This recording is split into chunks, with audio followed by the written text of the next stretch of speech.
Hello viewers, আসসালামু আলাইকুম। আজকে ম্যাট্রিক্সের তৃতীয় লেকচার। এই লেকচারে এই পার্ট বাকি ছিল, আজকে তা দেখানো হচ্ছে। এখানে বি এ সমান, বি এর মান লিখলাম, তারপর এ সমান 3 -2 -1 -4 1 -1 2 0 1।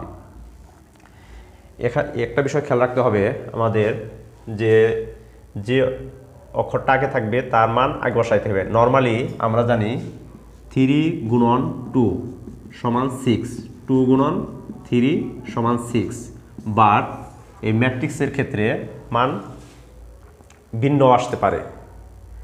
এই জন্য এক্ষেত্রে একই মান আসবে, একক ভেক্টর, কিন্তু ম্যাট্রিক্সের ক্ষেত্রে মান ভিন্ন আসতে পারে। এই বিষয়টা খেয়াল রাখতে হবে। যেহেতু এখানে বির মান আগে দেওয়া আছে, এই জন্য বির মান আগে লিখতে হবে, এর মান পরে লিখতে হবে। তাহলে এখানে গুণনের নিয়ম আমরা অবশ্যই খেয়াল রাখবো যে প্রথম ম্যাট্রিক্সের, এটা প্রথম ম্যাট্রিক্স, প্রথম ম্যাট্রিক্সের কলাম সংখ্যা দ্বিতীয় ম্যাট্রিক্সের সারি সংখ্যা সমান হতে হবে। এখানে শর্ত পূরণ করছে, যেহেতু দুইটাই 3 সারি 3 কলামের ম্যাট্রিক্স। তাহলে এখন দেখি, প্রথম সারি প্রথম কলাম 3 -4, যেহেতু মাইনাস আছে, মাইনাসে মাইনাসে প্লাস, +2। তারপর দ্বিতীয় সারিতে 6 -10 +4 9 -14 +5। তারপর প্রথম কলামের কাজ শেষ, আমাদের এখন করব দ্বিতীয় কলাম। এইভাবে পর্যায়ক্রমে তৃতীয় কলামের কাজ করব। তাহলে এখন 4 -1 -4 +2 মাইনাস মানে প্লাস +2 -8 +5 +4 -12 +7 +5। তারপর এখন তৃতীয় কলাম 1 আর 2, 2 + 0 -2 4 0 -4 3 3 দুগুণে 6 6 6 +0 -5। প্রথমে আমরা প্রথম কলামের কাজ করলাম, তারপর দ্বিতীয় কলাম, তৃতীয় কলাম। প্রথম কলাম দিয়ে প্রথম সারি, দ্বিতীয় সারি, তৃতীয় সারি,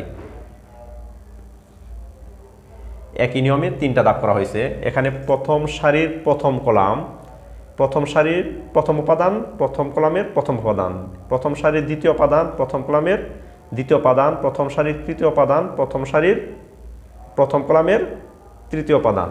এইভাবে গুণ হয়েছে। অনুরূপভাবে দ্বিতীয় কলাম দ্বারা কাজ করা হয়েছে, অনুরূপভাবে তৃতীয় কলাম যে কাজ করা হয়েছে। এখন জাস্ট নর্মাল যোগ বিয়োগ হবে। এখানে 3 আর 2 5 থেকে 4 বাদ দিলে 1, এখানে 0 হয়ে যায়, এখানেও 0 হয়ে যায়, এখানে 0 হয়ে যায়, এখানে 1, এখানে 0, এখানে 0 হয়ে যায়, এখানে 0 হয়ে যায়, এখানে 1 হয়ে যায়। তার মানে এটা একটা একক ভেক্টর। তাহলে আমাদের প্রথম ক্ষেত্রেও এ বি সমান একক ভেক্টর, 3 সারি 3 কলামে একক ভেক্টর বের হয়েছিল। এখানে বি এ সমান একক ভেক্টর বের হয়েছে। অতএব এ বি সমান বি এ সমান I3। এখানে আমরা সমান, এটা সমান I3 লিখে দিতে পারি, যে আমাদের যেহেতু I3 বের করতে বলছে, এটা না লিখলেও হবে এবং লিখলেও কোনো সমস্যা নাই। তো এই কলটা তো শুট। আশা রাখি বুঝতে পেরেছো তোমরা। যদি কোথাও সমস্যা হয় অবশ্যই আমাকে কমেন্ট বক্সে জানাবে। এখন পরবর্তী একটা অঙ্ক দেখি। তবে আমাদের গুণ করার ক্ষেত্রে অবশ্যই এইটা খেয়াল রাখতে হবে যে প্রথম ম্যাট্রিক্সের কলাম সংখ্যা দ্বিতীয় ম্যাট্রিক্সের সারির সংখ্যা অবশ্যই সমান হতে হবে। যদি এই শর্ত পূরণ না করে তাহলে গুণন করা যাবে না। ম্যাট্রিক্সের যোগ বিয়োগ খুবই ইজি, বাট গুণনটা একটু মিস্টেক হওয়ার সম্ভাবনা বেশি থাকে, এই জন্য আমরা খুব খেয়াল করে অঙ্কগুলো করব। তারপর দেখি, যদি a ইকুয়াল টু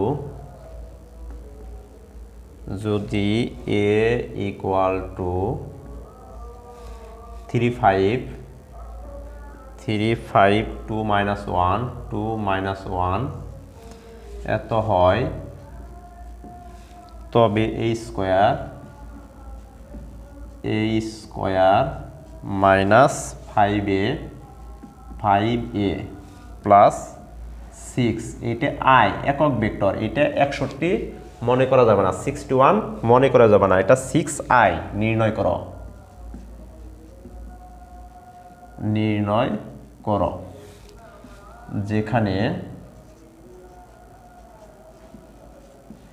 যেখানে i ইকুয়াল টু 1 0 0 1। এখানে i সমান 1 0 0 1 না দিয়ে এইভাবে থাকতে পারতো, যেখানে i2 6 i2, এইভাবেও দিলে কোনো সমস্যা নাই। বাট আবার অনেক সময় যেখানে এটা নাও দেওয়া থাকতে পারে, কারণ i বলতে এখানে একক ভেক্টর বোঝানো হয়। এখন প্রথমে আমরা বের করব a স্কোয়ারের মান। a স্কোয়ারের মান বের করতে গেলে a গুণন করতে হবে, অতএব a স্কোয়ার সমান a গুণন a। তাহলে এর মান লিখি, কত আছে এখানে 3 5 2 -1 3 5 2 -1। তাহলে এখন প্রথম কলাম দিয়ে প্রথম ম্যাট্রিক্সে গুণন করব। তাহলে 3 3 9 5 2 10, তারপর 3 5 15 -5। প্রথম কলামের কাজ শেষ, এখন যাব দ্বিতীয় কলামে। 6 -2, তারপর 5 2 10 মাইনাস এসে প্লাস হয়ে যায়, +1 সমান এখানে কত আসলো 19 10 4 11। তাহলে এই স্কোয়ারের মান এইটা আসলো। অতএব এটা থাকে এখানে, আমরা পরবর্তী অংশ দেখি। অতএব a square -5a plus 6i সমান কি হবে, a স্কোয়ারের মান আসছে 19 10 4 11 -5a, এর মান কত 3 5 2 -1। তারপর 6i মানে 6 যে একক ভেক্টর প্লাস 6, একক ভেক্টর কত যাচ্ছে আমাদের 1 0 0 1। তাহলে এই পার্ট একদম ইজি। এখন 19 10 4 11 -5 দ্বারা গুণন, 3 5 15 15 5 5 25 10 -5, এখানে -1 আছে, এই কারণে -5 প্লাস এই 6 দ্বারা গুণন 6 0 0 6। এখন তাহলে এটা এখানে আছে 19, মাইনাস আছে -15, আর এটা প্লাসের 6। প্রত্যেক ম্যাট্রিক্সের প্রথম সারির প্রথম উপাদান নেওয়া হয়েছে, বা প্রথম কলামের প্রথম উপাদান। তারপর এইটার ক্ষেত্রে 10 -25 প্লাস 0। তারপর দেখি 4 -10 প্লাস 0 11 মাইনাস আর মাইনাস কি হলো প্লাস, তার মানে প্লাসের 5 প্লাস 6। তার এখন আমাদের মান আসতেছে 19 15 19 6 25, 25 থেকে 15 বাদ দিলে 10। তারপর এখানে 25 থেকে 10 বাদ দিলে মাইনাসের 15, এখানে -6, এখানে 5 6 11 11 22 22। তাহলে এখানে এত এর মান নির্ণয় করা, এটাই নির্ণয় মান বা অ্যান্সার। আশা রাখি বুঝতে পারছো। ঠিক আছে, আজ এই পর্যন্তই। আল্লাহ হাফেজ।